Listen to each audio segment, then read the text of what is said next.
Hi folks, my name is Tom and I am a chef, and 14 years ago I had a heart transplant, so I get the culinary needs that you guys have.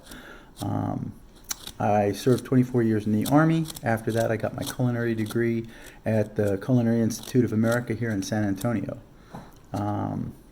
Today what we're going to cook is cauliflower stew with tomatoes, herbs, and spices.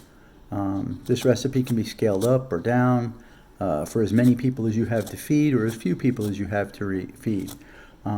It can be served over rice as a stew, soup, stoop kind of thing.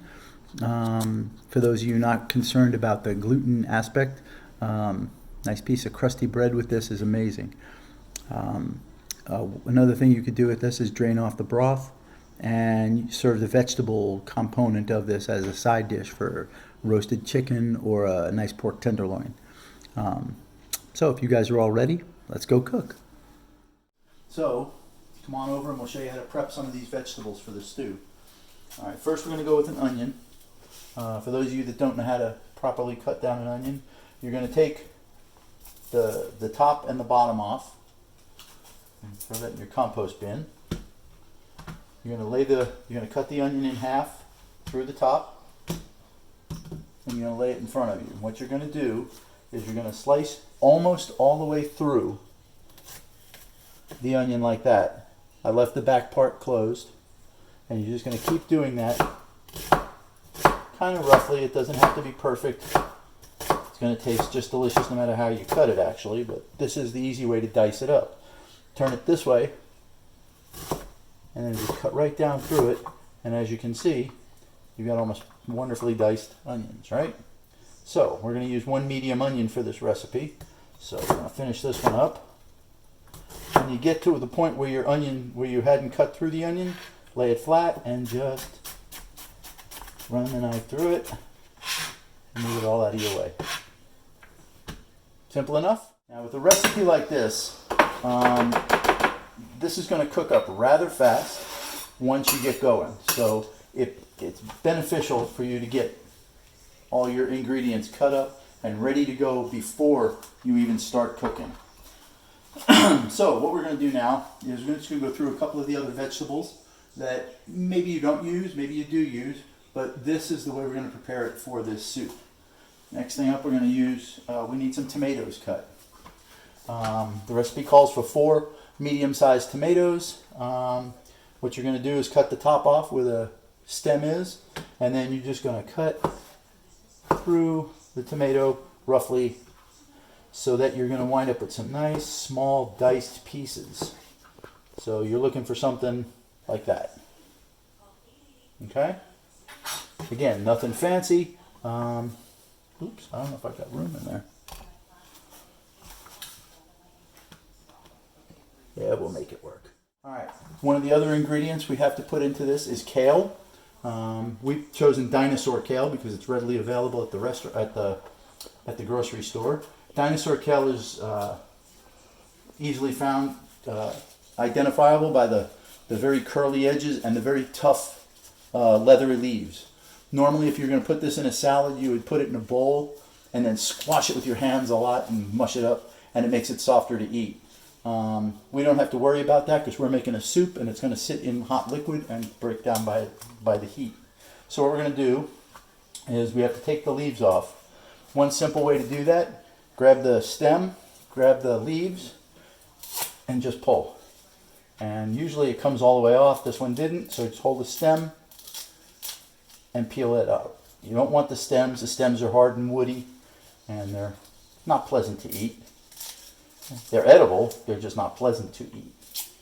So once you get the leaves off, sit them on a cutting board and literally just run your knife through it like that. That's all you need to do.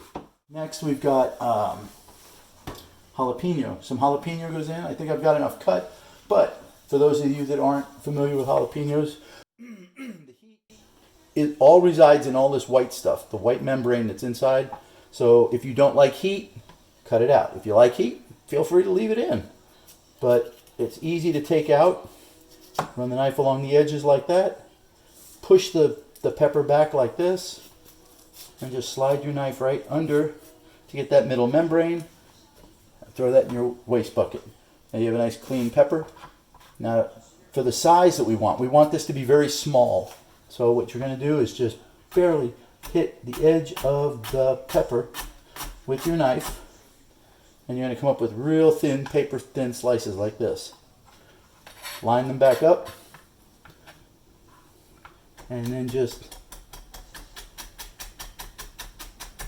mince away. Okay. Nice baby thin slices. Put them in with the rest of your jalapeno. Scrape that off the board. I'm just going to set the rest of this over here because we don't need a whole lot of that in the soup. Okay.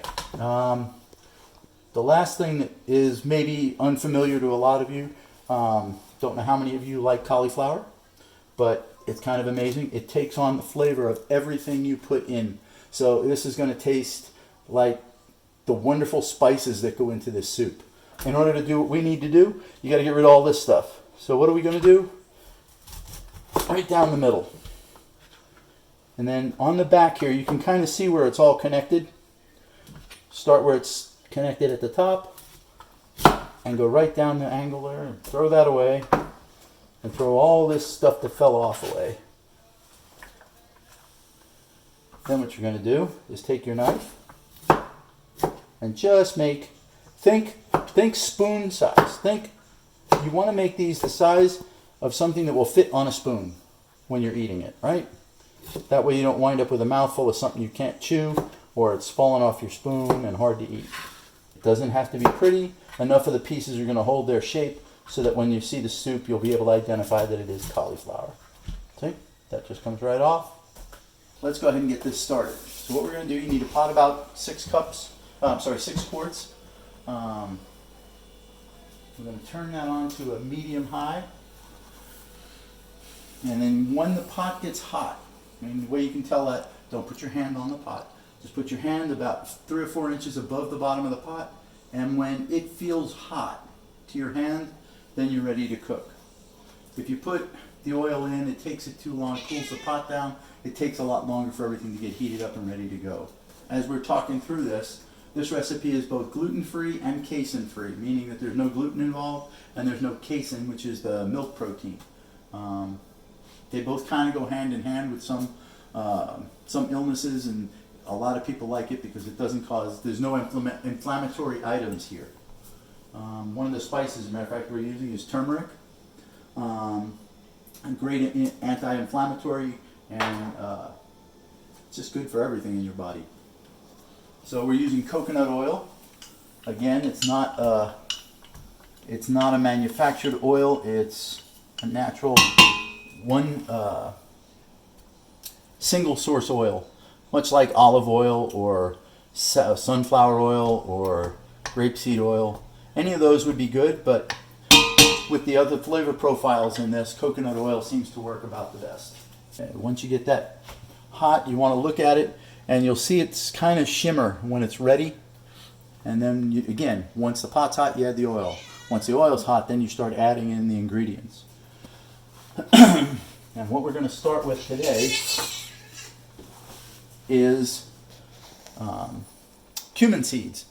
Now, cumin, I'm sure you've all used in many, many recipes, but we're using the whole seeds and the powder today. And what we're going to do, now that the oil's hot, get a look at this, we're going to sprinkle them in, and we're going to just kind of move them around a little bit until they start to sputter.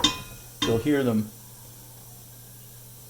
Right now they're just sizzling, and you want to hear them kind of start to pop a little bit. What that's doing is heating up the oils so that you get the flavor out of the seeds. The seed flavor is a lot different than the actual cumin powder. All right, I heard that. Now we're going to go in with some onion.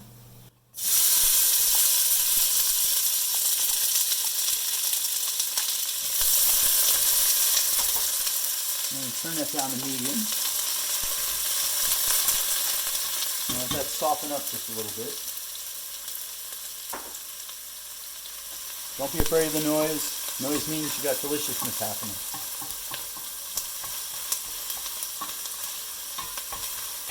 smells good already. Now we don't really necessarily need to have any color on these. If you get some color on it, it's fine, because we're going to add spices and other things that are going to change the color anyway. But we just want to kind of get these started cooking. What we're looking for is to make the onions translucent, and I'll show you a piece of onion once it gets there to show you what you're looking for the next step. Alright, I don't know if you can see it, but the edges of the onion are starting to be a little bit more clear, and it's almost at the edges. You can almost see through to the other side of the onion. That's the translucence we're looking for. Next thing that goes in is the tomatoes.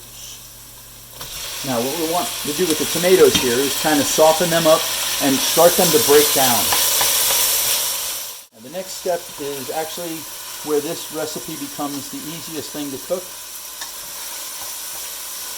and that is everything goes in all at once. Alright, if you look in here, the tomatoes have kind of gone from red to pink. That's the beginning of them breaking down. They're starting to be real soft, and as I push my spoon in, they break apart. So we're going to go ahead with the next step, and that is adding everything else. So what we're going to add in first is the spices. This is the turmeric. That's going to give it a bit of a yellow orangey color. This is cumin seed, or I'm sorry, cumin powder. And then last is this coriander powder. Coriander comes from, it's actually the ground up seeds of the cilantro plant. So cilantro goes in here as an ingredient in here. So we're getting two different types of cilantro basically, or two different corianders. So this is just the ground up seeds from the plant. It's got kind of a citrusy lemon flavor to it. Now if you look at this, see how the color has changed. There we go. Yeah. You get a bit of a yellow gold going on. That's that turmeric. Next in, we're going to put the jalapeno. I'm only going to go with some of this. I think that's plenty. Then we're going to add in the cauliflower. What about that coconut milk? That comes in, yeah. Get the cauliflower in here.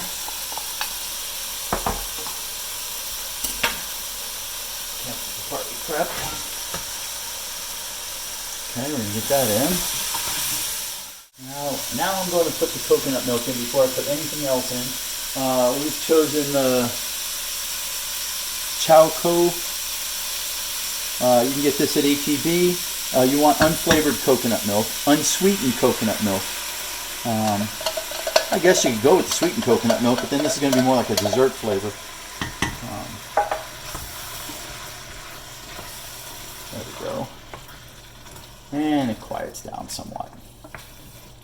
Alright, now we're going to add in the hardier vegetables here, the kale. I know it looks like a lot, but it's like any other green. It cooks down and disappears. And we'll go with some cilantro. Just want to stir this around until it gets all really well combined. And then what I'm going to do is add a cup or two of chicken stock.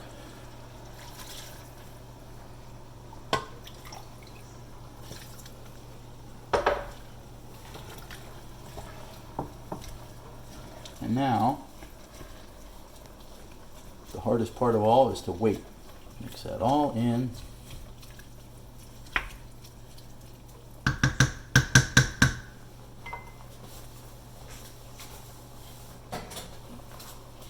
Pull out the lid, put a good tight lid on it, and turn it down to low. And we're going to leave it that way for about 30 minutes. Hi folks, we're back. It's been 30 minutes. So what we're going to do is we're going to uncover it. You can see what it looks like now.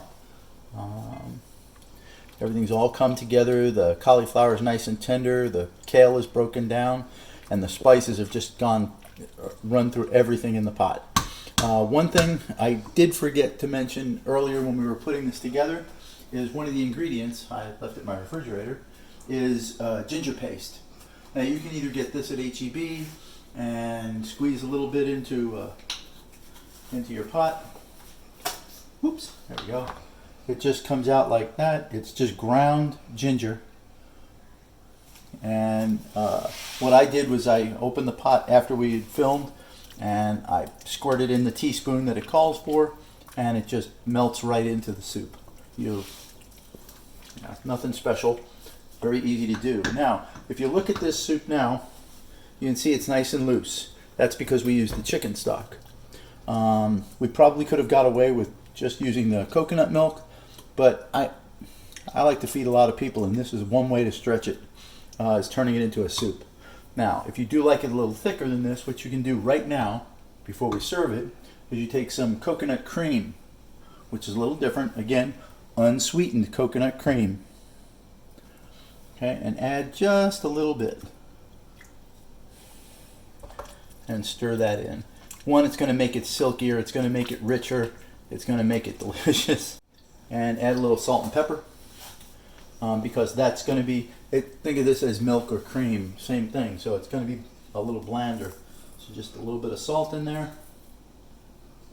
And if you're using salt, a little pepper isn't going to hurt anybody.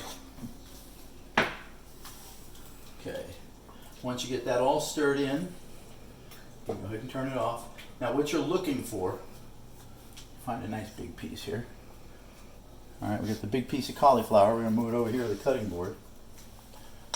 What you're looking for is for it to be that soft. Okay, nice and easy to cut. It just kind of falls apart. So what we're going to do, go over here and we're going to stir that around a little bit.